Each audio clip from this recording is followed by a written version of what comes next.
This is the Big Fish Cares podcast. Big Fish Cares podcast. And here's your host, Benny Fisher.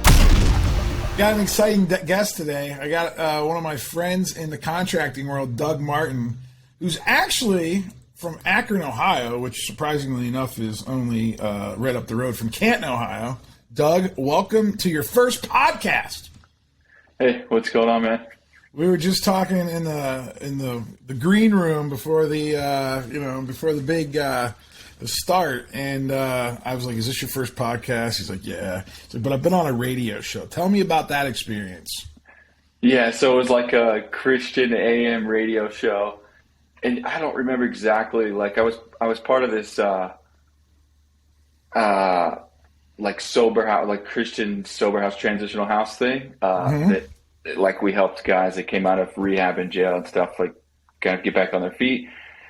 So we were going around like talking to different churches and stuff, trying to raise money for that. And this guy asked me to come on the radio show and kind of share my story.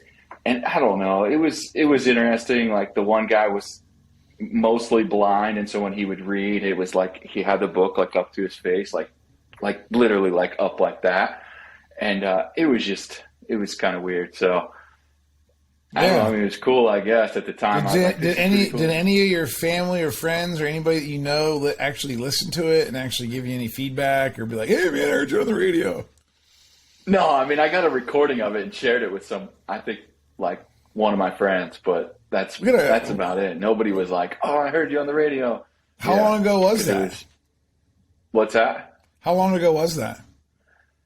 Oh, man, it was probably 6 years ago, maybe 7. Yeah, wow. It was quite a while ago. All right. So, and you mentioned something in there that I want to touch on. You said that you were helping people kind of get back on their feet through like a drug rehab treatment center. Is that correct? Yeah. Well, so coming out of that, yeah. Tell me how that works. What do you mean? Like, I don't know. Like, tell me, like, what's the transition like is it from people that are coming from jail, from like hospitals? Is it like they're trying to like rehabilitate, and then like, you know, what's your role in like going in and helping them?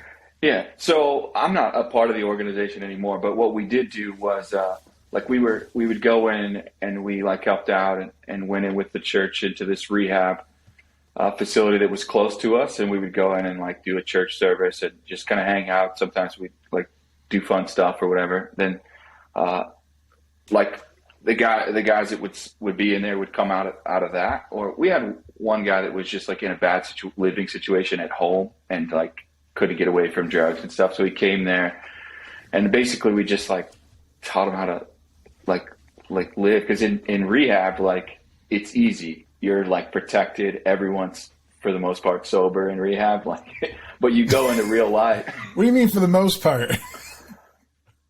Well, I mean, I don't know. Like you're talking so like when you go to a facility, there's people that are still like doing drugs and alcohol? Well, there's not supposed to be, but yeah, I mean, it happens. I don't know, man. I've never been in anything like that. So like, I don't really know that world at all. So that's why I'm asking. I'm legitimately asking you questions because I don't know what that world's like. I never went to a place like that. Yeah. So it happens, especially like the facility that we went to. And like, I went through it myself. Like there was, I mean, you could they gave you home passes, and it was pretty open. It wasn't like a lockdown facility. So you could bring drugs in if you really wanted to. Obviously, like some people so really it's kind of like so it's kind of like maybe do you live there? Did you live there? Yeah, yep. So you live there, there's like people like kind of there that work there, but it's probably like low security, like just people kind of just come and go. There's probably some programs, right? Like I'm assuming, I don't know. You tell me. Yeah, there's programs, and then like you could come and go. Like you could literally walk away at any time. Like some people are court ordered, but there's not like fences or anything. And then you could have family come visit you too. So like if you really wanted to get drugs, like you'd be like, "Hey, my girlfriend's coming and she's bringing me, you know." So whatever. Did you hear about stuff like that going in when you were there? Like, I mean, did you see some of that stuff happening? And like what? So what's the vibe like? How many people were there? Let's start with that. When I was there, it was like 40 guys. It was an all men's facility. inpatient, and we were in like a dorm, and there was another How couple many dorms. workers? I think at the time, I mean, there was like there was probably one security guy on staff at all times, and there was like the counselors. There was like 5 of those, I think, and then there was some other like all men, or were some women too? At times there was women. I think when I was there, it was all men. So what's the average? Like, what was the age range of the guys that were in there? Oh man, it was like all across the board. There was like 18-year-olds 20 and to then 70? like 60-year-olds. Yeah, 20 to 60. Yeah. Yeah. I feel like by the time you're like 70 or 80, you're like, man, you know what? I don't need to do that no more. Yeah. Well, like if you're Mick Jagger, I don't know if Mick Jagger still checks into rehab. I mean, I heard, I know Steven Tyler just did. Yeah, I don't know. I mean, at some point you're like, oh, this is just who I am. Like, I'm never gonna change. Why go to rehab? Yeah, do you think that there's some guys in there that just go through the cycle, like they use it just to get clean for like a little while, then they go back and they get clean for a while? It's kind of like dieting, right? Like some people like I lost a bunch of weight and I gained some back, then I'm gonna lose some, I'm gonna gain some. Yeah, I don't think it's intentional, but yeah, I mean, I still have a little bit of connection to that facility, and there's still guys that when I was in there are back in there. Actually, we went there on Christmas Eve morning and like cooked the guys omelets and stuff. And one of the guys I was in there with like 8 years ago was back in there, and he just got back in there like 2 weeks ago. So he's like in and out like every year. I mean, he does his stay for a little while. And so you can either be ordered to go there, or you can like just check yourself in voluntarily, just be like, hey, I want to get some help. Now, do you have to pay, or is there a government assistance, or how does that work? Yeah. So, either way, but it's government assistance. So like what they do is you come in there, and then when you go in there, you don't work. And so they can like immediately, they can start the process of putting on like Medicaid because you're not working when you get there. And then they like retroactively bill Medicaid essentially. What happens if you have a job? I mean, can you still go to rehab if you have a job or not? How's that work? Yeah, but I mean, you can't like that program specifically, you can't go to work. I mean, there's programs where you can go to work. So that you go there. You're in how many days is it set up for? Like a certain amount of days? Is it indefinite? Like how does it work? It's a 9-month program. That specific place, yeah. So I didn't stay 9 months. So you can like go knock up the old lady and then like go to rehab, and then you don't have to deal with the pregnancy. Yeah. You come out, you have a baby, and you'll be clean and sober. Yeah. Yeah. So did you do the whole 9 months? I did just about 4. So what did you intend to do the whole 9, or like what was your circumstances that made you leave at 4? I just couldn't. So I actually like just went because my parents asked me to go. It's kind of crazy. Like when I started, I had no intentions of like being sober. I was like at that point in my life, I was like, I'll never be sober. It's just who I am. I left. You like attached it to your identity, and you just kind of like, it's almost like you gave up on like just like living any other type of life. You were just like, oh, this is just me. This is like this is just what I'm doing. Yeah, because like I moved away. I moved out of state a couple times. Like where'd you go? I went to Breckenridge, Colorado, one time, which there is sweet. Yeah, did you go, are you a skier? I learned how to snowboard out there, yeah. And then I went to North Carolina the other time, and it was only for a few months. But I mean, everywhere I took me and the problems that I had with me. So, you could always find it, right? Yeah, yeah. So How old were you when your mom and dad came? How old were you when your mom and dad came to you and said, "Hey, will you go to this place?" Like, how long ago was that? You said 7 years ago. Yeah, like 8 years ago. So I was 27. I'm 35 now. So. And then how many? And I'm assuming like. I shouldn't assume. I'm going to ask you, how long were you struggling with like substance abuse? You think before that? Yeah. So like, I mean, like hard drugs. I don't know. Whatever. I don't know. Like whatever you consider struggling. Yeah. So like I started smoking weed. Like the first time I smoked weed I was probably like 9. 9. Wow. Yeah. Let's talk about that for a second because I have an 8-year-old. So let's dive into that a little bit. So, did you go to the Akron City Schools? No, I went to like Green, which is a really nice Green. suburban You went to school. Green, yeah. I went to Green. I feel like that's where like all the kids that don't go to Jackson go. They go to Green. It's like Jackson and Green. Ooh. Yeah, it's like a really nice suburban school. Yeah. So how did you get introduced to weed at 9 years old? How does that happen? So I had a brother that was older than me, and the first time he was like, I was tagging along because that was the tag along, and he was like, "You got to hit this so you don't tell on me." How much older is your brother? 4 years. So so he was only 13. So it was like the blind leading the blind. Yeah. And it was really one of those, just like kind of like one of those things where like I'm sure someone introduced it to him. You're tagging along. He's just like, oh, well, I'm in a weird spot because now he sees me. And like, now, I mean, like, and I'm assuming, why do I keep assuming? Your parents probably weren't promoting that, correct? No, my parents are like super straight edge, like, so. So, okay. So life was like what? You were just, 8, 9 years old. You're second, third grade, and third grade. Yeah. And where were you when you like smoked this? And did you ever smoke a cigarette or anything like that before? I mean, cigarettes weren't really cool back. Like I feel like they get rid of cigarettes when I was a kid. I feel like. I don't know if we were like, I know we were like steal and chew and maybe cigarettes, but my dad, like he chewed tobacco. So like we'd steal his chewy tobacco and stuff, but I don't remember if we were smoking. Man, how did you?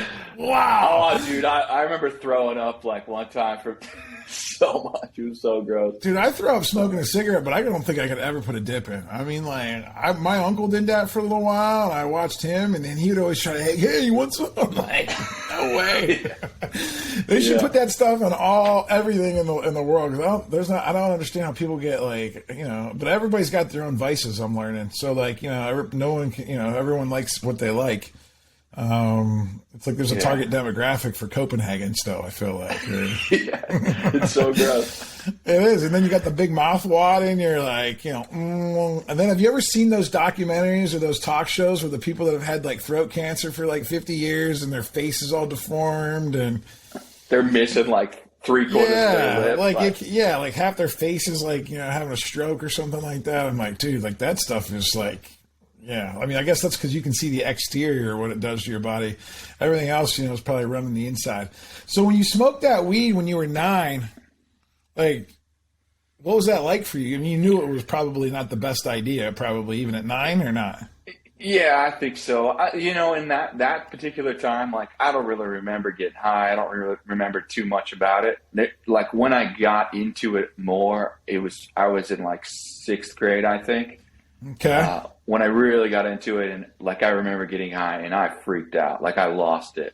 The first time I really, really like got high from weed. And how do kids at like that young age, like how do they buy drugs? Like do you guys you guys got like little allowances or what? Like I started working when I was like in 3rd grade, so I had money. Like I worked kind in of an work apple did you orchard. do? I worked in an apple orchard, and I think I got paid like $3 an hour or something like that. Wow. And then I think I got fired for like screwing around too much. They fired a $3 an hour worker. That's what I want to interview that guy. I want to interview the guy that fires a dude that's only getting $3 an hour. Like if you're not getting any production out of someone making $3 an hour, man, like I don't know what's wrong with that, but. So that's interesting. So you went on that little, and your brother, I'm assuming since he's always, he was probably always, kind of like introducing you to everything probably, right? As he was experimenting, you were experimenting, right? Yeah. Oh, you know what? I think I was in 5th grade when I worked at that apple orchard. Sorry. Hey, listen. We can tell old, stories about how you, were, child labor laws were broken and all this other stuff. But so how much? What was the most amount of money you had? Do you remember having like when you were a kid, like before you left the house? Like how much money did you be able to save up or stash or spend? Before when I got into my teens, like I started selling selling drugs. So like I had a decent amount of money most of the time. So like, what's a decent amount of money? What's a decent amount of money when you're like 13, 14, 15? Yeah. Like, I mean, you know, a few $100 to $1,000. Like, yeah, you know, I wasn't like big time or anything. And your mom and dad had no idea. I also worked too. Like yeah, when I turned 15, but you were able to keep that kind of all because you like said, "Oh, hey, mom, I'm working." You know, that's where all the money's coming from. And yeah. I know how to trick. I think we all know how to trick mom, right? Like, yeah, they wanted to be ignorant too. I think so. Well, it's hard to deal with. Like, I'm thinking about that. Like with my, you know, I'm sure you think about it with your kids. You got small kids. You know, it's like, how are we going to handle that? How are we going to handle that to, like, you know, 8 or 9 year old, you know, the young Martins come up, you know, and you know that stuff's happening somewhere because you've experienced it all. How are you going to how are you going to handle all that, and how are you going to like educate and like deal with that? How are you going to parent that? How am I going to parent it? Yeah, just I'm curious because, like, you know, it's a different, you know, you're completely different from your parents, you know, and like it's a different, you know, I don't know, you have more information. Yeah. So, I mean, I would obviously, like, I'm not afraid to, like, tell my story. So they're going to know that, you know, that was a part of my life and it ruined my life for, you know, a long time. So, I would tell you could change that narrative if you want. It didn't ruin it. It helped. You just were a slower learner than you had to be. Well, I wouldn't change it.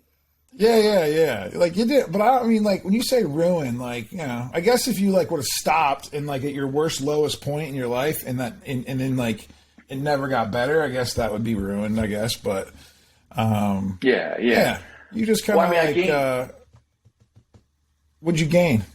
I gained a lot of life experience in like people knowledge that I look at some people, I'm like, dude, like you realize like they're taking advantage of you. Like, you know, they're trying to use you. And that's not, you know, some of that stuff just doesn't get past. Because in that world, I mean, there's a lot of, you know, they don't really live by a bunch of core values, right? Like even you know, guys like me and you, I feel like have some values, even though we might have done some bad things in the past. But like, there's some people out there in that world. I mean, like they have 0 ounce of like any integrity, any type of honesty, any type of like, just like it is. Yeah, it's a really rude awakening. Like when you have to deal with that, and I do think that's a good point. I think that definitely helps. That helps. I mean, that helps in business. I think it helps in business. I think there's a lot of business owners out there that have used that experience, and because you learn fast, and you learn from a lot of different personalities. And it's always from the worst personalities, so you can deal with the worst. It's easy to deal with, you know, smiling grandma who just wants a happy roof and like, you know, like, but when you deal with a crazy, you know, customer or something like that, or a customer trying to like, you know, not pay you or not doing like, dude, come on, man. Like I got this. Yeah. It's like, I think that it's a little bit of an unfair advantage between like the people that I know that, you know, live the square life their whole life. You know, all of our friends that went to college, got the corporate jobs, and now they're running businesses and stuff like that. They don't have that gritty experience of dealing with those people. Yeah, for sure. So, and like I've been to the bottom, so like it's really only up from here. Like it could be really bad. I'm like, well, yeah, it sucks and I'm stressed, but like, you know. Describe the bottom to me. What was your bottom? Let's talk about when it was first. When was your bottom? Well, I feel like, you know, it could always get worse, but I mean, like for the most part, the bottom for me was your personal bottom. Yeah, personal bottom. Everybody's bottoms are different, but what is your bottom? Yeah, so before I went to rehab, like, I mean, it was just so like I was like I didn't have money for anything, so like like the first few months before, like I would go and get like maybe some cereal from Mark's and maybe a gallon of milk and like some pancake mix. That was kind of like my weekly grocery shopping trip. And then where were you living? I was living in Akron. Like in an apartment or something?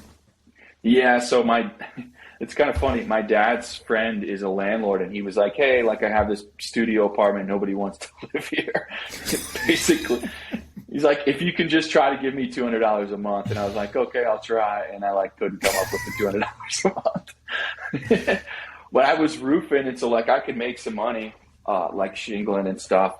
And when I actually went to work, but like I would go and like steal Little Debbie's from the gas station so I could like eat, you know. And then I would like find clothes and shoes, like you know when someone gets like kicked out of their apartment and they like put all their stuff on the side of the road. Like if I saw that, dude, I'd be going through it, like trying to find stuff to wear, you know. And so that was kind of like when I went to rehab, like almost all my clothes were like essentially from the trash, and my shoes, which is like, wow, okay. And yeah. what was the, up until that point, what was the best, where were you at your best in life? Did you ever have like a peak or a best, or like what you thought, like if I would have asked, 27-year-old Doug, like what was the best, 2-week window of your life, like where was that at? When was that? What'd that look like? I mean, I started like using and selling cocaine when I was like 15, so it kind of started pretty young. So like there was never like a good part of it. Is that what you're saying? Like you never really had like yeah, I mean that maybe like from 15 to like 17 was decent because I was like, you're still living at home. We're still living at home, right? Yeah. So you have the stability of home, the certainty of home, and then I'm assuming you were still going to school too, right? Yeah. So you kind of have a little bit of structure with school, and then you got a little bit of money, a little bit of popularity. People like you because you're the one that can get them whatever they want, and then you're partying. Right? Because I mean, I lived that. I didn't live that life when I was in high school, but I definitely lived that life later in my late 20s. So that's interesting. So that so it wasn't like you had any like, oh my gosh, like I was on top of the world. It was just kind of always just yeah. And then you just went severely downhill. Yeah. At that point, like it wasn't even the worst where I was like living in that apartment. Like at times I was like couch surfing, like kind of bouncing around trying to find a. So like almost like you're homeless. Yeah, pretty much. To a degree, I mean, like.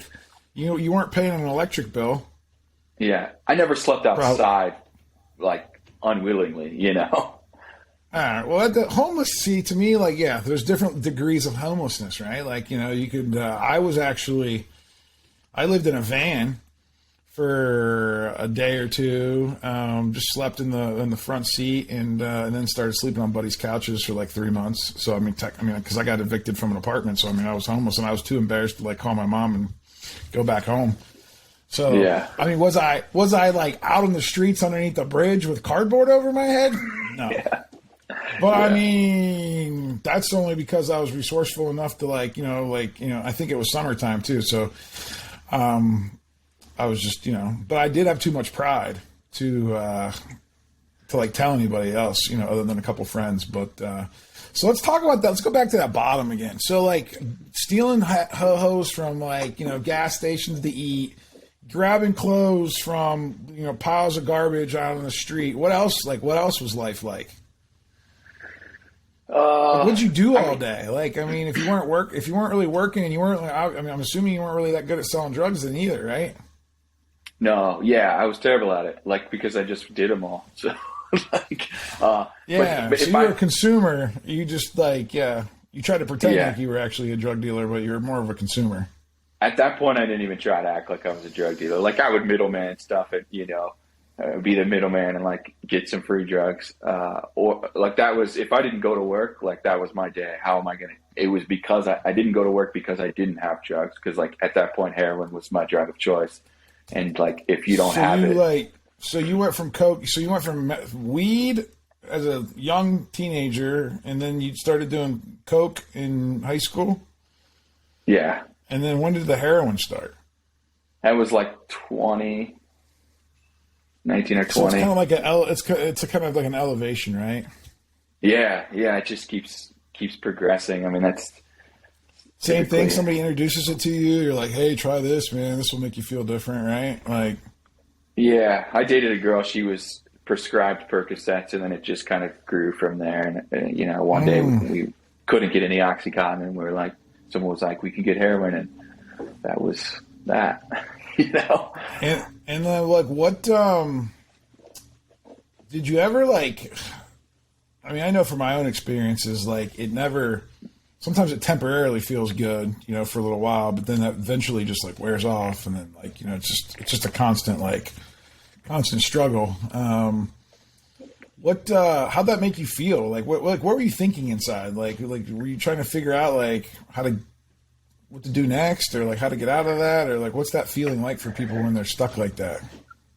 So you mean like when I was just like when you're just like trying to live every day. Yeah, you're living everyday life, you know, and like you're just like, it's like you're just looking for your next high. I'm assuming, you know, you just said that you weren't really like, you know, that active trying to like buy and sell stuff just to make money. You were trying to buy and sell stuff just to like get some more stuff, so then that way you can do it. And you know, the typical thing I think that we see like on the TV or the movies or the, you know, of where like it's just a constant rat race, right?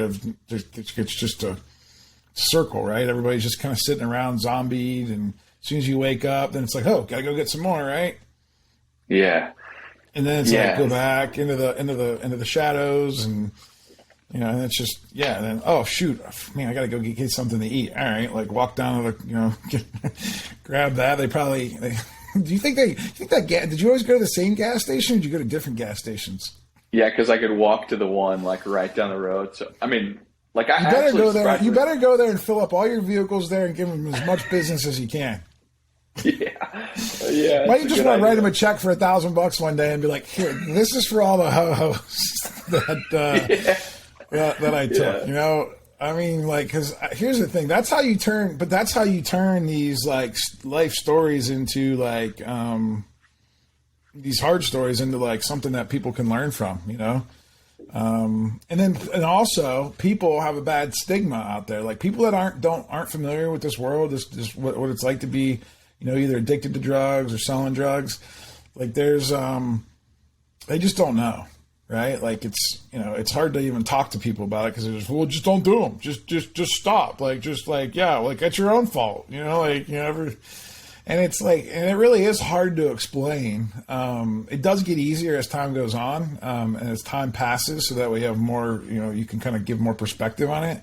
But what was your, like, did you ever have like an aha moment where you're like, did you ever have any plans? Did you ever try to come up with some plans to like figure out how to like get out of it? Or was it just like, I'm just always going to do it? Yeah. So, yeah, I mean, like there was a decent amount of times I tried. So like I said, I moved away a couple times. I'd go out of town. Like my parents, you know, I have family out of town. So like I'd go out of town with them for like a week and this is the week, you know, this is the week. And then I would just be miserable on their vacation, you know? And yeah, you're dope sick, right? Yeah. And then I tried to do like the Suboxone thing for a while, but I didn't ever like go to a doctor. I just tried to like do it on the streets, which is like a medically assisted, like it's basically drugs to get you off of drugs that still get you high. It's a less dangerous drug. More controlled, yeah, and less dangerous, but still really addicting. And so I tried that whole thing, would bounce back and forth with that. And then, yeah, I mean, like I said, around like when I went to rehab, like I went to detox before that. So like we have a ADM, so it's an Alcohol, Drug, and Mental Health Board in Akron here, and it's like government funded. And so I went there one other time, and then the second time I went straight from there to rehab. So it only, like I said, like only because my parents, like I kind of always joke about it. Like my parents asked me, and it must have been really high. They were like, "If we find you a rehab, will you go?" And I told them, "Yeah." Like so I was probably really high when they asked because I don't know why I said yeah. And so so they found me a rehab like they didn't have to pay for it, you know, because rehabs can be pretty expensive, you know. It can be like 30 grand. Like how much? Like 30 grand for like how long? Well, it depends on where you go. I mean, that could be like 30 days, you know.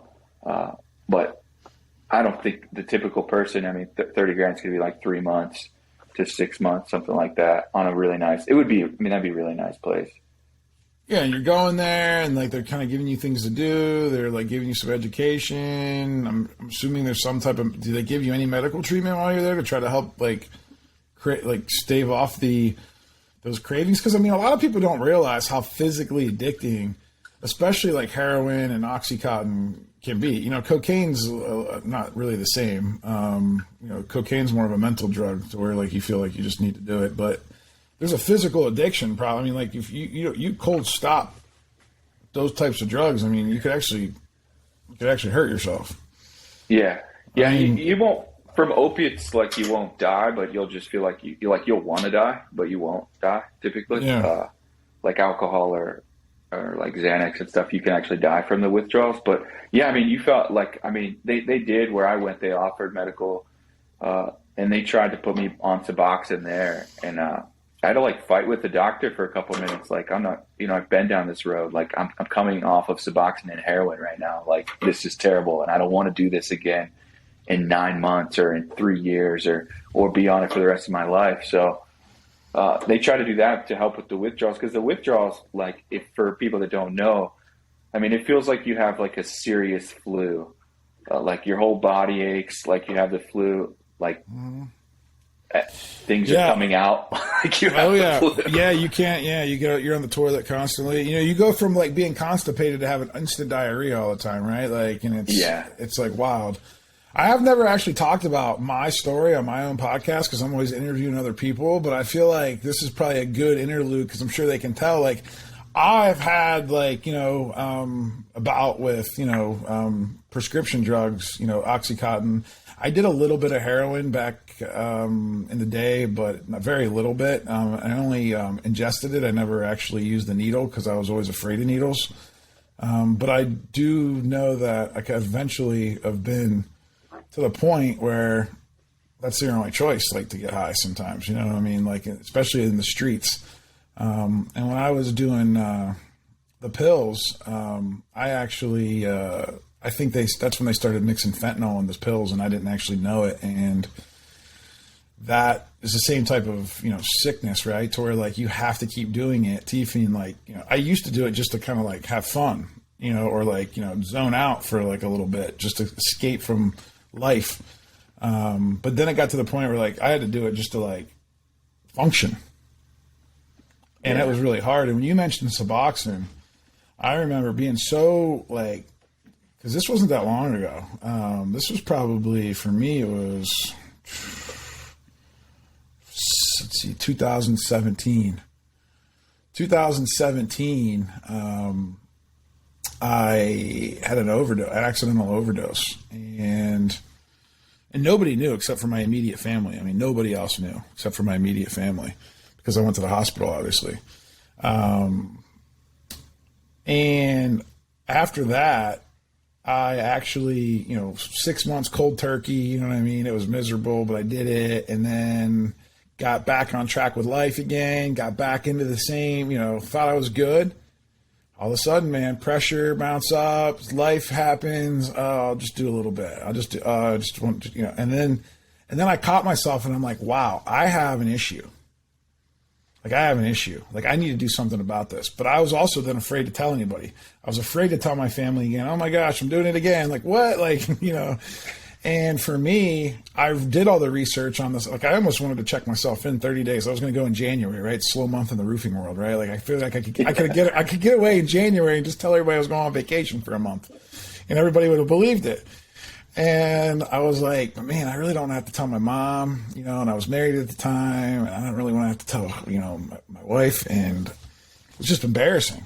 So I did all this research, and I read all those things that you were talking about with Suboxone, about how people get on it, and then they never get off of that. And I was like, well, I don't want that either.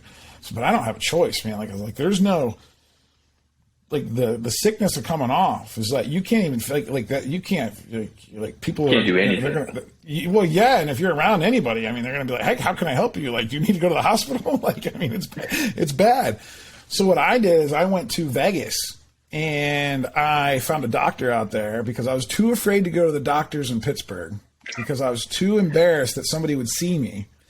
I mean, like, because I was always worried about my reputation, you know, as a community leader, as a business owner. You know, I have employees, I have great customers, and, you know, still the same happy, loving guy, just used drugs as like my way to like deal with all my problems and all my stress. And so I went to Vegas. I had this doctor write me a prescription. And he's like, hey, I can only write you a prescription for 2 months and you got to come back and see me. And I was like, well, that's going to be annoying. I said, 2 months. I said, and I was like, I'm not coming to Vegas every time I need a prescription. I was like, how long do I got to be on this? He's like, as long as you need to. And I'm like, don't tell me that. I said, that sounds like those are the people that are aligned out the door at these facilities in Pittsburgh. They're like, you know, there's a line, you know, and like they're just always there. And I'm like, I can't do that. Like, I actually want to fix myself for good.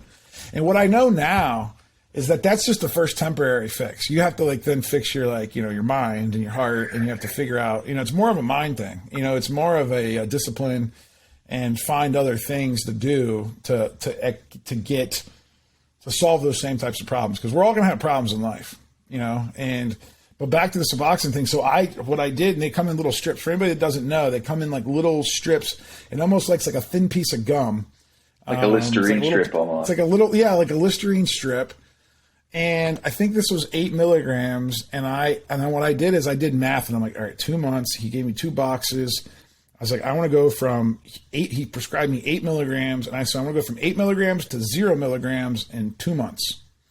So I made myself a chart, and I went 8 milligrams, and I did it by week, right? I said 8 milligrams every day for a week, then I 7 milligrams every day for a week, and I just like did it I weaned myself off.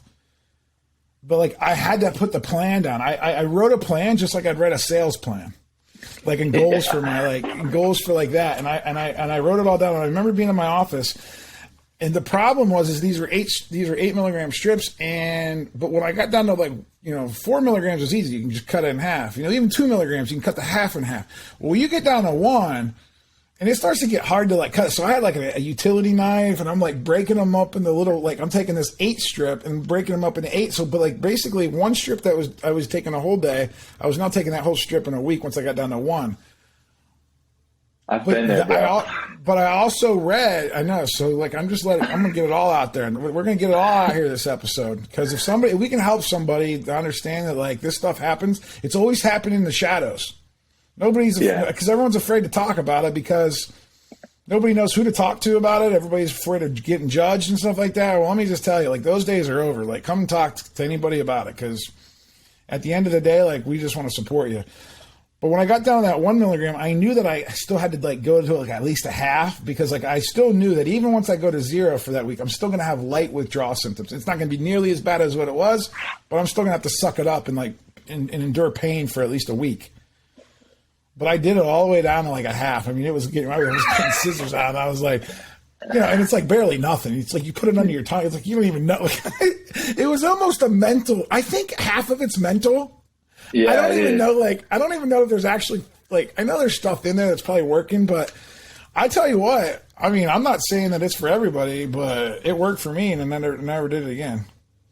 Yeah, never did it again because I think I put the work in to mentally go to do all those things that I had to do, and it worked. And I even had strips left over, and I remember throwing them out. I was like, dude, yes. Nice. And I was and I secretly. I wanted to go tell people because I was proud of myself, which is weird, right? I felt weird to be proud of myself because I've read all these stories and seen all these news stories and never, ever heard of a success story, ever. There's you don't hear about them, and we won't know if it was successful till I die one day, right? But, to see hey, how long did this kid last, right? But at the end of the day, I mean, that little situation, that can work. So people that if you're listening and you know somebody that's on Suboxone, it is possible to get off. So, I think it's all mindset, and I will tell you that I probably had a little bit of a stronger edge than most, in mindset, maybe because of my own personal life and my own stories and things I've went through. But you can get your brain, with good, and this is why I think treatment helps, going to places, having a coach, having a program, something like that. What was your experience like? Give me a story about that, because I feel like that could help people. As far as like I don't know, like just, some of the weird stuff that you tried to do to like, get yourself off, and then like, how did you eventually get off? Did you leave that treatment center 4 months in and never go back, and like never use it ever since? Yeah. So good for you, man. I would do stuff like that too. Like I would do, but see, I wasn't the type of person to throw stuff away. So like if I had it, I was doing it. Well, that's why. Listen, that's why I knew I had to throw it away. But I also got I'll be honest with you. The only pleasure I got from Suboxone was just that I didn't get sick. Yeah. So like to me, it wasn't like that exciting. It was just to like, because I'm a happy-go-lucky person anyway. So like if I'm miserable or mean, like that's why like I don't I don't want to be miserable or mean. So I, for me, it was easy to throw it away because I was like, if it's there, like I'll use it as a crutch. Yeah. It's like that's take the training wheels off. That's what I see with people is typically they can't get those crutches out from underneath of them. I mean, not typically. That happens though. I know like there's stories like you where like plenty of people have overcome it, but it's because but it took me a long time, man. It was like from the first time I started a hard drug at 26 years old. I mean, I was 2017 to 2018, so I mean, I was 37, so almost 10 years. But there was a 5-year stint in the middle, though, that I didn't do anything. Really? So, yeah, because I moved away. I moved from Canton to Pittsburgh, started a new life, and that energized me enough until I created my own new set of problems. And it's like, and now it's like, all right, cool. Now I have history. Now I can see like, the Ben Fisher cycle. And I have awareness to like look back and be like, all right, these are like the things that I need to be on the lookout for. These are the markers of what could happen if I feel like I need to go do that again. And I know what they are. Really, it has to do not understanding, not having systems. For me, it's not having systems and not being able to execute in a system and feel good in society and in business and at home and having some type of structure that I can function in. Because when I don't have that function and I'm left to my own devices, I just want to numb out my brain because my brain's always rolling.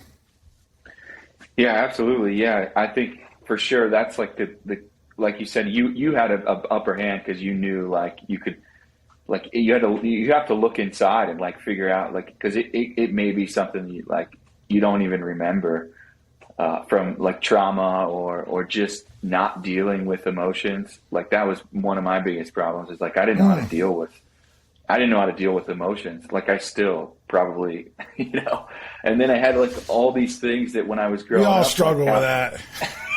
That's a lifelong quest. Yeah. Yeah. And then I had like these things that like counselors would tell me when I was a kid and I believed all of them,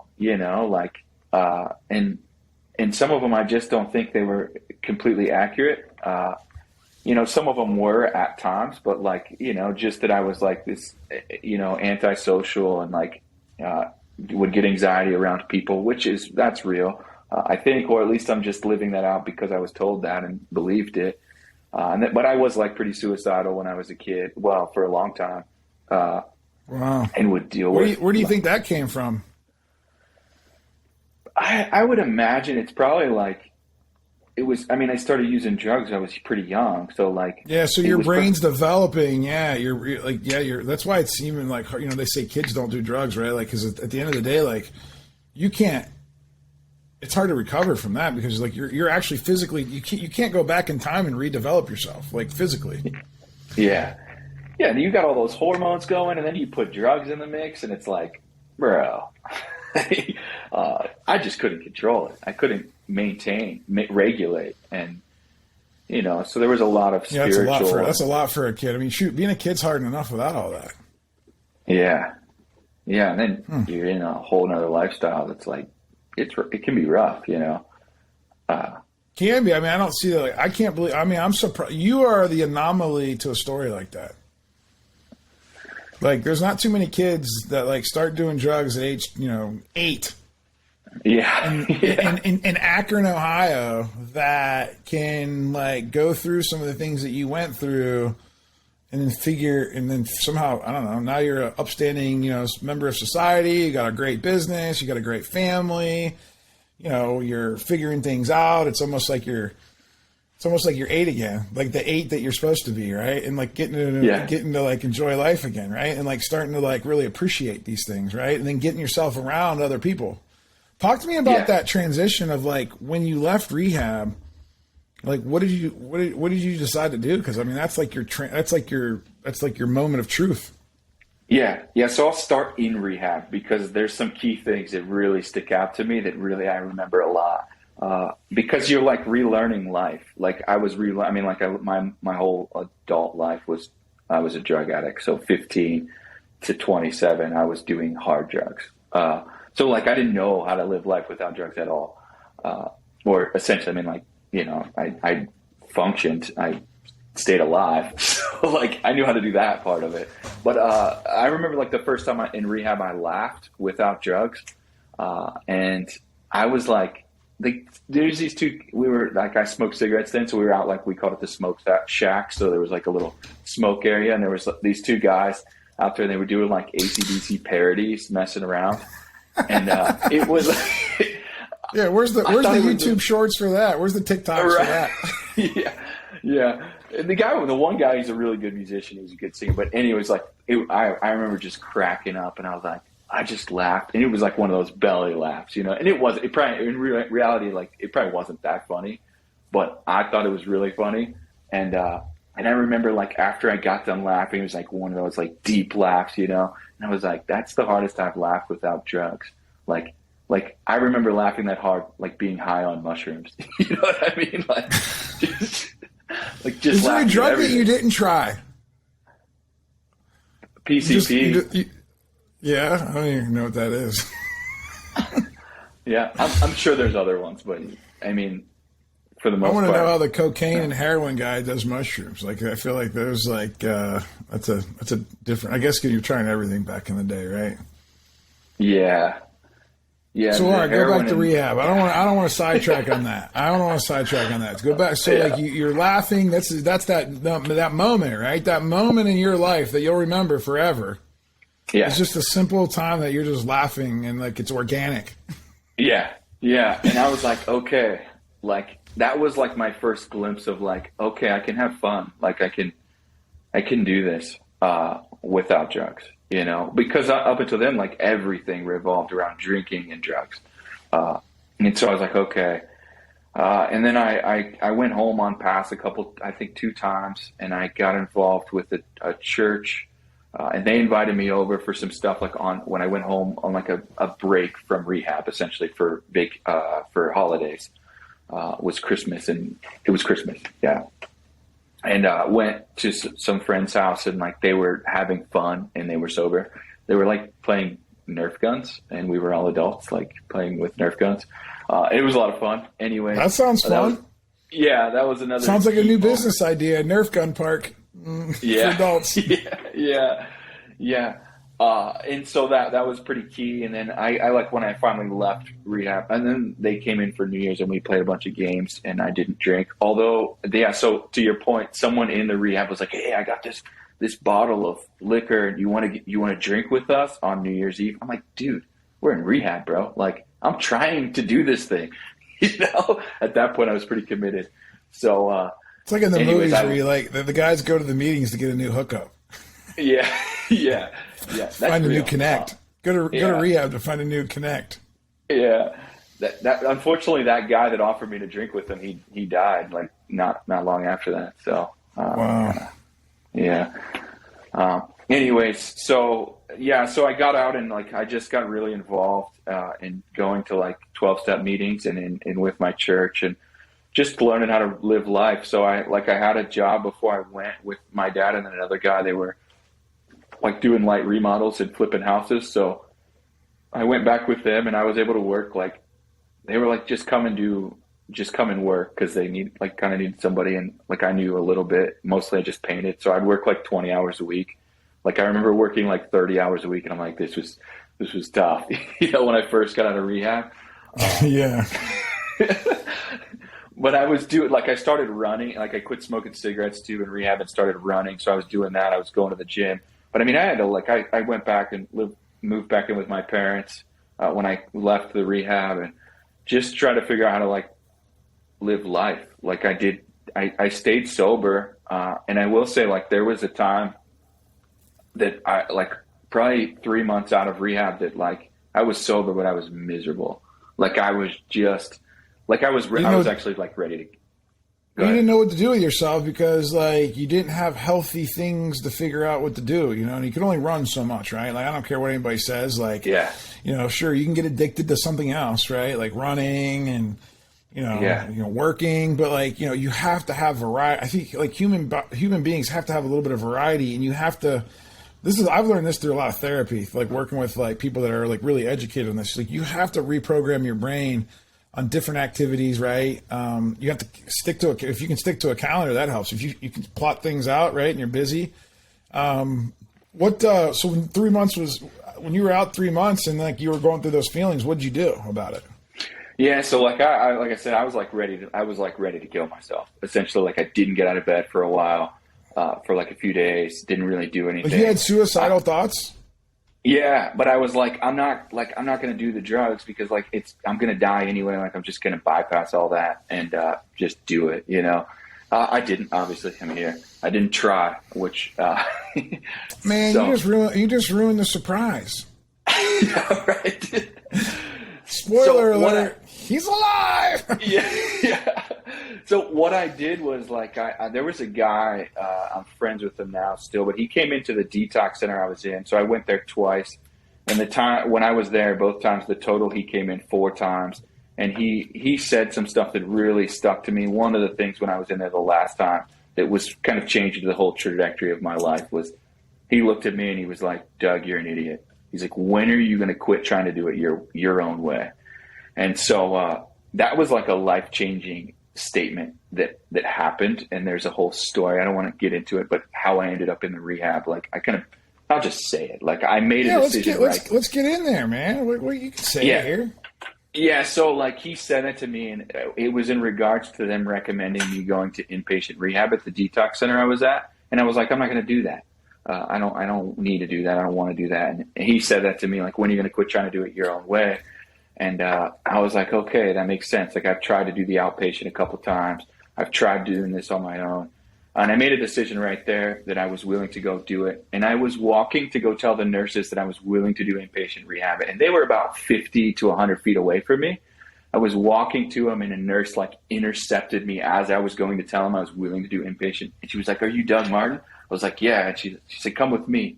And she pulled me in this office, and she said, your parents called. The rehab they were trying to get you into called. They have a bed open. If you're willing to go, we're going to hold you an extra day, and you're going to go straight from here to rehab. And I was like, wow, weird. Because like I was just like coming to tell you that I was willing to go to inpatient rehab. And in my mind, like it's just like kind of one of those like God moments that I had no control over. I just surrendered at that moment. And so doesn't it feel so good to do that? Yeah. Yeah. And then afterwards, it even feels better because you're like, wow, it worked. Yeah. At first, it's like, man, should I be doing that? You know, you got the good cop and the bad cop. You know, the angel and the devil on both sides of your head. You know, and like it's like a constant struggle, right? Like, what's in between these 2 ears, man? That gets us all messed up. Yeah. So going back to that guy that said that to me. So I remember to him when I was like 3 months sober or out of rehab. I was more than 3 months sober.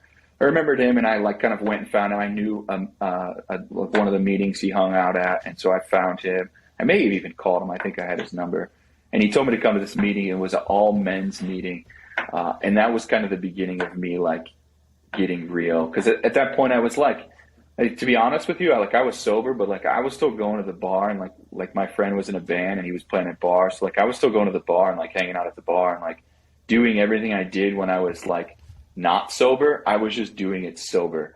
And so like nothing really... You were torturing yourself. Yeah. And so like doing it's like putting a fat kid in a donut in like the donut store. You know what I mean? Like, and like me not telling me not to eat donuts or something like that, you know? Like, yeah. So I went and found that guy, and he was like, hey, like you need to come to these all men's meetings. Like quit hanging out with all these young people and all these young like girls, because like in reality, they're just like they're gonna say what you want to hear, because like if it's women, that's typically like we want to look good in front of the opposite sex. And he was like, come to these men's meetings and we're going to tell you how it is. And that's kind of how, like what changed is like when I started to get real accountability in my life. I was sober, but like I wasn't really accountable to anyone. I lived with my parents, but they didn't know they didn't know what to do, you know?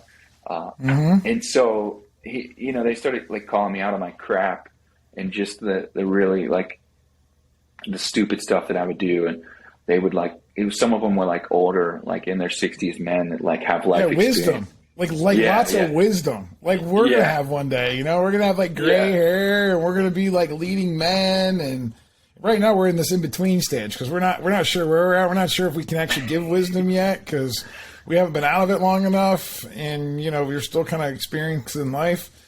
But we definitely know that we're not hanging out with the 25-year-olds and like just trying to like, you know, fit in anymore. At least I hope not, you know, because I think that's what those guys meant when they were trying to tell you that, like, different stages of life, you know, you just don't know what you don't know. You know, it's not their fault. They just don't know. I mean, like, we didn't know. Yeah. Yeah. And so I did that. Like I started the roofing company. It was like May of 2015. So it wasn't like I registered it. I didn't really mess around too much. I just like tried to sell little jobs here and there. And I still Why'd you do that instead of just going and get a roofing job? Like, why'd you start a business? I mean, that's probably a whole nother podcast, but give me the bullet points of the like bullet points. Like just like why you started to go out and do your own thing. Because I always like wanted. I mean, like, you know, I always wanted to start a business. Like I knew from when I was a kid I wanted to start a business. So I think that's part of the reason like I sold drugs, because I like thought I was some kind of entrepreneur of some sorts, you know, which I guess kind of. So that was essentially why. I think it's built inside of you, you know. It's you kind of know you're trying to figure out life. You're trying to figure out your way to get there, because like there's no roadmap for that. You know, like I talk about that a lot. There's no roadmap to be an entrepreneur. The guys are starting to try to create them now, because now that's more of like a thing. You know, I feel like, you know, kids, you know, now that there's a lot more entrepreneurs in the world, or I should say in this country, you know, as we have children, you know, we're going to be teaching our kids like, hey, you know, so you're going to see a lot more. I feel like you're going to start seeing a lot more. But at the same time, it's even going to then get harder to get into business. So it's going to be harder to be an entrepreneur. You know, they let guys like me and you in because, like, you know, we didn't have a choice. Like we were unemployable. Yeah. Even if we were, we had to go work for bad managers, bad bosses, be around other employees who are miserable. You know, that like, you know, if they could suck us into their, because if you're not being the leader, you're being led, and if you're being led by the wrong people, like it goes down. And if you have bad, like I don't know, if you have bad intentions or bad, like, you know, if your judgment's cloudy. And you are a leader. Like I've led people to like do bad things before in my life, you know. I was just like, because I thought at the time like I was being cool and this was awesome, and like I'm thinking like, and shoot, like I can get people to do almost anything, which is like a danger. What I learned is like that's a very like you have to be really responsible with that skill. So when you have influence over people, like you can use it for good or evil, and but it's when you're aware of it. You know, now that I'm aware, you know, I look back and say like, I wasn't as aware. I mean, sure, if somebody would have snapped me out of it and sat me down, like, yeah, that's probably not good. But when you're in the moment, I don't think people realize that like it's cloudy, especially when you're out on your own. You don't have like all these teachers and your parents just constantly trying to like, you know, and they're always doing it in usually I don't want to say a negative way, but like in a way that doesn't make a whole lot of sense, and it feels very restrictive. And if you're a person on the inside that doesn't like restrictions, you know, then it's not going to sit right. So then you're actually going to explode through those restrictions, and sometimes it's usually not that good when that happens. Yeah. But, you know, as long as I feel like God kept guys like me and you on earth for a reason, because there's plenty of chances for us both to die, I'm sure. Do you have any near-death experiences? I mean, I got a pretty bad car accident from getting in a car with a drunk driver, but that's probably I'm sure there was, well, I mean, as far as like, getting robbed and like shot at and like, held like knives held to my throat and stuff like that. I mean, I guess that's kind of near death. I don't know. Yes, Doug, that's not normal. That's what we call. That's well. I mean, yeah. Again, it was normal to you. See, that's the thing. Like, it was actually normal to you, which is fine. And again, normal is just like a state of mind, based on what you're used to. But yeah, you shouldn't have to like. I would think that we can figure out life that we don't have to get robbed and stabbed and held at gunpoint and lie, cheat, and steal and. Yeah. You mentioned suicide a couple of times. I lost a cousin to suicide. Do you have any? Yeah. And, he was a football player at Ohio State. And, I think he had CTE. He was one of the people that they cut they sent his brain to Boston and they did a thing on it and said he had CTE. But tell me, I only had fleeting thoughts of it like once in my life that I actually remember that I thought like, oh, this is like, and it was when I was at my low point where like my mom knew that I had overdosed and I was living in this, nice house and I had everything going. As far as the world goes, they all thought I had all my crap together. But then I'm sitting in this house by myself. Everyone's off to work, my business is kind of going, but I'm not really participating as much because like, I'm still trying to recover. I didn't feel like my old self. I didn't feel confident. I felt broken. And I would like get like a lot of anxiety of like, oh my gosh, like, what am I going to do? Like, how am I going to get past this? Like, I felt like everybody knew. I was looking around like everybody, like I was so worried what everybody else thought. And that paralyzed me. And I remember, like, I would just call, like, my mom, and I would call, and I would just, like, I don't know, like, I don't feel right. And, I mean, luckily, I didn't think I was capable of it at the end of the day. Like, I never thought I was actually capable of it. But, like, the thoughts come through my mind. So, like, thoughts is where it starts, right? And then there's, like, the thoughts, and then or maybe it's the feelings, and then the thoughts, and then the action. I lost you for a second there. I'm sorry. Oh, sorry. I was just going through saying like thoughts, feelings, thoughts, actions, right? I got to the thought part, never obviously did the action part. But what do you say to somebody out there that feels like they're on the brink of that, or they even have like sometimes I hate to even say the word because I'm thinking like that could trigger somebody or something. I don't know. I don't know how to talk about it. Yeah, I don't know. I don't know. Like, I'm probably not the best one. I'm pretty like straight to the point when it comes to stuff like that and pretty callous, as far as talking about it, like, and comforting somebody through something like that. I'm definitely not like the best at stuff like that. I mean, I could give advice on like potentially how to like combat that. Those feelings and like prevent. Yeah. How do you do, like somebody's listening right now and they're feeling like they're at the end of their world and like, there's no hope. Cause that's really what it is. It's like, we're at the end, there's no hope. Like it obviously feels better to be dead than alive because that's what we've got made up in our mind. What would you tell somebody to do? Like, what would the next step be?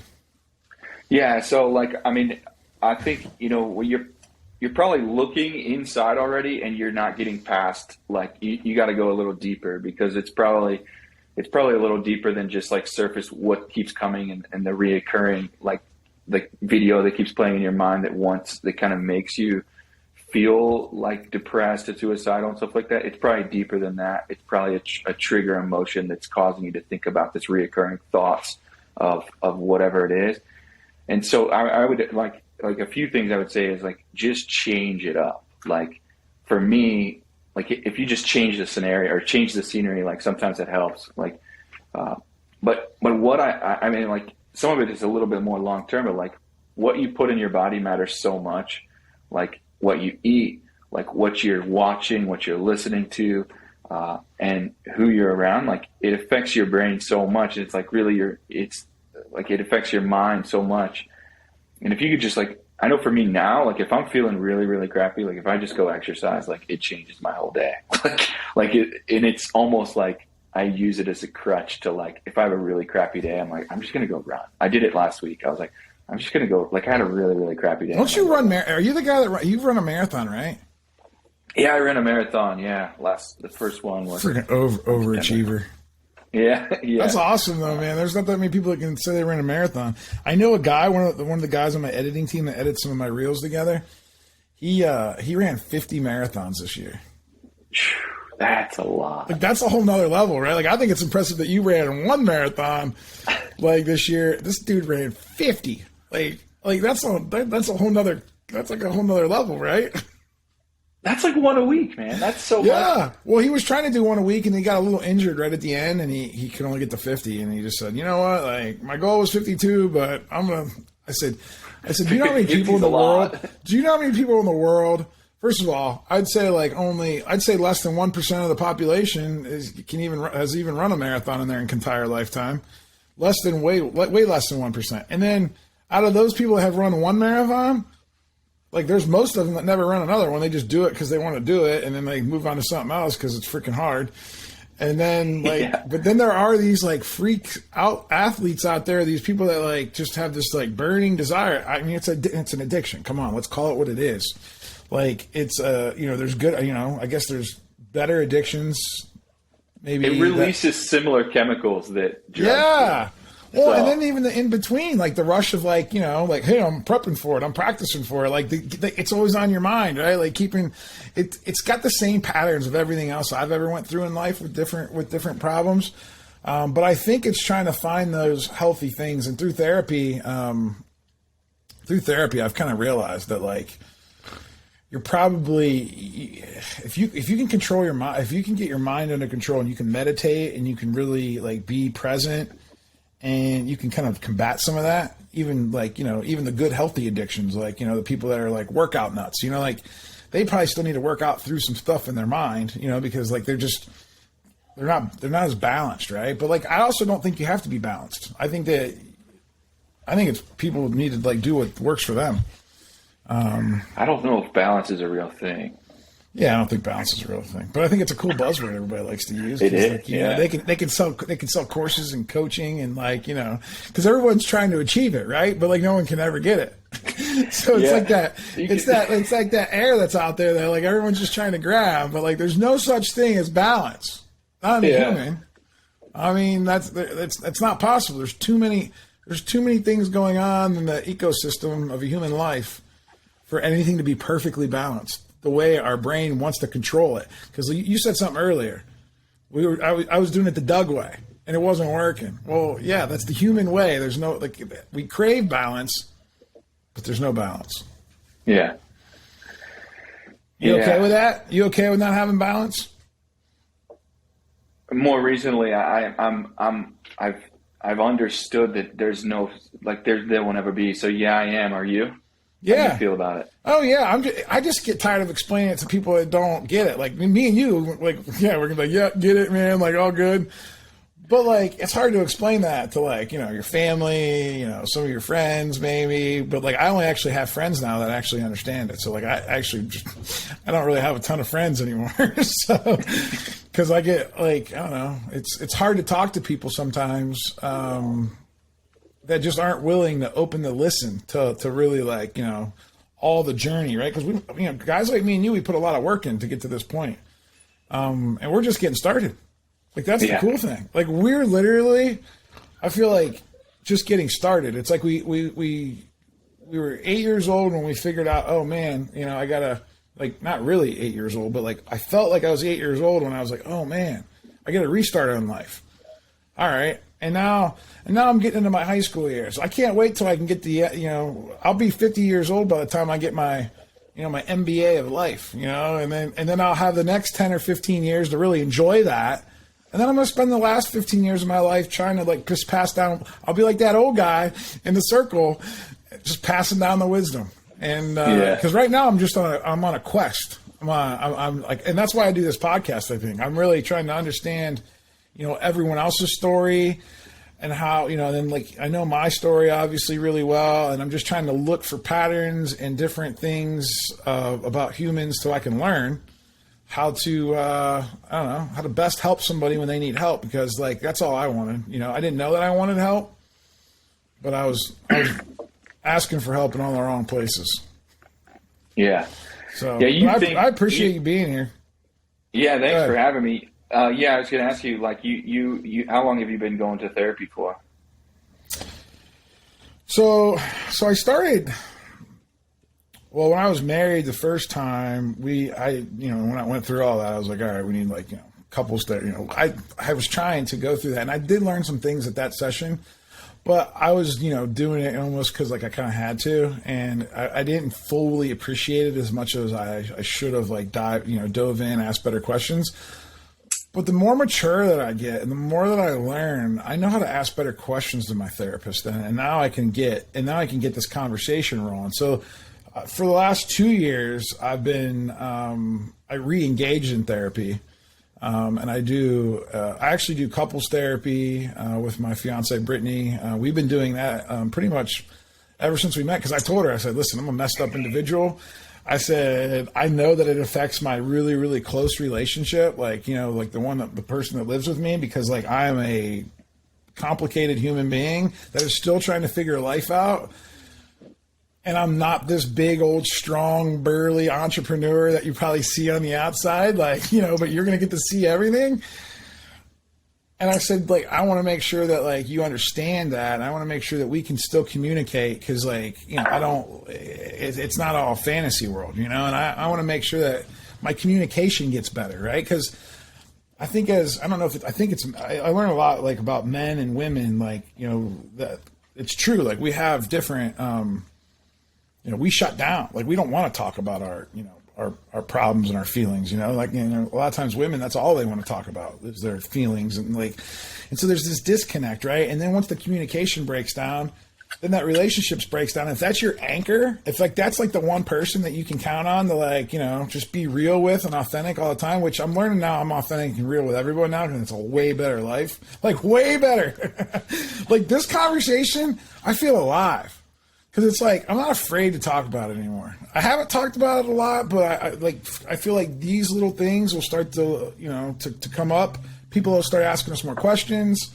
I have this vision that we'll be leading groups one day of like other guys that have been through this, and that guys that we can learn from, and then guys that we can also help teach, right? Because at the end of the day, like we're all in this together. Like, it's a big old world. We're all trying to figure out how to live together. So, we're all on our quests, and I appreciate you being a good friend. I appreciate your story. I appreciate getting to know you over the last year. I feel like we've gotten to really know each other, so this is good. I appreciate you, man. I gotta get you over to Pittsburgh as soon as you want to come over, man, for a day or two. Just come. Let's come and hang out, man. Because I really don't want to go back to Akron. So like, or Canton. Yeah, let me know. I get like the shakes. Like, if I remember going to the nightclubs in Akron back in the day, and like I used to, LeBron James would be there, and it was the Lux. The Lux. Lux. Oh, those are days that I wish I was doing something more productive, but hey, I learned a lot about life and people and consumers, and I feel like that's what turned me into a marketing person. Like, I understand consumer behavior, like, because I've tried a bunch of different things and like been involved in different things, and like I get a new hobby every year. So I don't know. I feel like I have to take the good from it. I can't always just focus on the bad. But there's one thing I do in every podcast is I ask people 5 questions. So you ready for the 5 questions? Let's do it. No, I'm not ready, but we'll yeah, that's right. They're easy. So you're packing all your stuff up. You actually don't get to take any stuff with you. You're going to go on an island by yourself for the rest of your life. Okay? Mm-hmm. You get to take one book with you. What book you taking with you? Oh, probably the Bible. There you go. I knew you were going to say that. I had a feeling you were going to say that. That's been the most popular answer.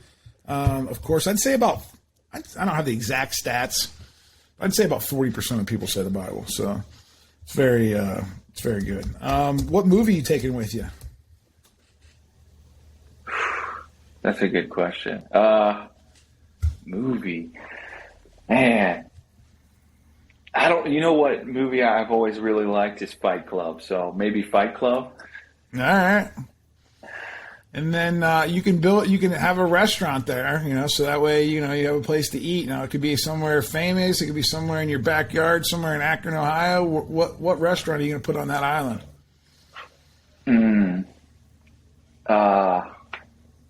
Probably there's this Thai place in Akron. It's called Cilantro. Probably that. Cilantro. Yeah. Love cilantro. My sister takes me there every once in a while. Oh, yeah. Nice.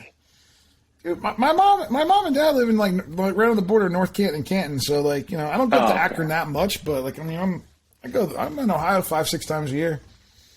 Okay. Yeah. I like cilantro. It's good. All right, what's my other question? Oh, you're allowed to take a vacation. You're allowed to go to anywhere you want to go in the world for a week. Where do you want to go? Oh man, I don't know what they're called, but it's like those little islands that you go in I don't know where. Southeast Asia, like Bora Bora or something like that. Okay, so that's out that's out from between Hawaii and New Zealand. Those are the South Pacific. Yeah, yep. So that would be cool. Like Fiji and Bora Bora. Yeah, so that's cool. Yeah, so they have those huts and those tents. Yeah, that's for me right now. I want to see it, but with kids, it's not realistic. Well, you're getting ready to go. I mean, this episode's going to air probably in February, so you'll already be back. You're getting ready to go to Tulum, right? So I feel like Tulum's a close, that's a good compromise at least. Yeah, it'll work. It's close enough. All right, and then the last question is: you can spend 24 hours with one person, and you can beam them right over to your island and just spend all day talking to them. Who do you pick? Maybe somebody from the past too. It could be somebody currently, somebody famous, somebody that only maybe but 24 hours. I mean, that's a lot of pressure. That's a pressure question. That's why I always save it for the end. You can go a lot of ways with this. Do you want knowledge? Do you want love? Do you want? Do you just want to have fun? There's no right or wrong answer anyway, too. This is all hypothetical. Right. Yeah. No one listens to the show anyway, so don't worry about it. Yeah. I mean, I could say all kinds of people, the good, the Jesus, Or, yeah, but you got the Bible. I honestly think if you have the Bible with you, you have Jesus there. Yeah.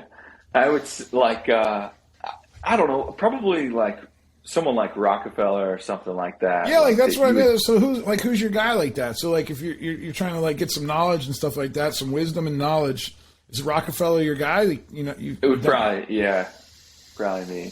That's cool. Yeah.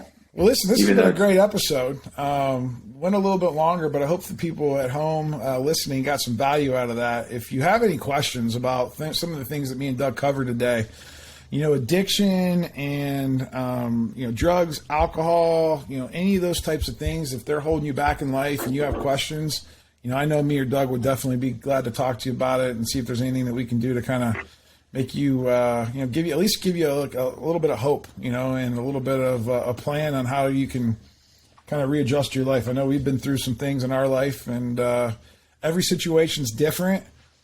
There's no, everyone thinks there's, of course, if we compare, there's always better and worse. But if it's worse, your bottom and my bottom, we can at least talk about our bottoms because that's the same. If it really is our rock bottom, I mean, we can at least talk about what that looks like. We can talk about what the goals are, and at the end of the day, you just got to figure out what you want with your life, and then kind of reverse engineer it, and then find people, put yourself in environments where you can, get that knowledge from people. And I think it is true. Who you hang out with is who you become. For sure. So if people want to get a hold of you, Doug, what's the best way to get a hold of you? We didn't even talk about your roofing company, which is great, but tell everybody, because I get tired of talking about business stuff sometimes. So tell us about, what's the name of your company? It's BLC Roofing. And that's in Akron, Ohio. And if somebody wants to get a hold of you, what's the best way to get a hold of you? Yeah, Facebook? like probably on Facebook. Yeah, they could email me, but Yeah, what's your email address? it's Doug at blcroofingoh.com. OH. All right. Well, listen, if you like this podcast, please subscribe. Please tell your friends about it. And if you guys have any show topics or topics that you want us to cover in the future, please just send me a message. Until next time, take care. Have a great week, and we'll see you next Friday on the Big Fish Cares podcast. Thank you for listening to the Big Fish Cares podcast.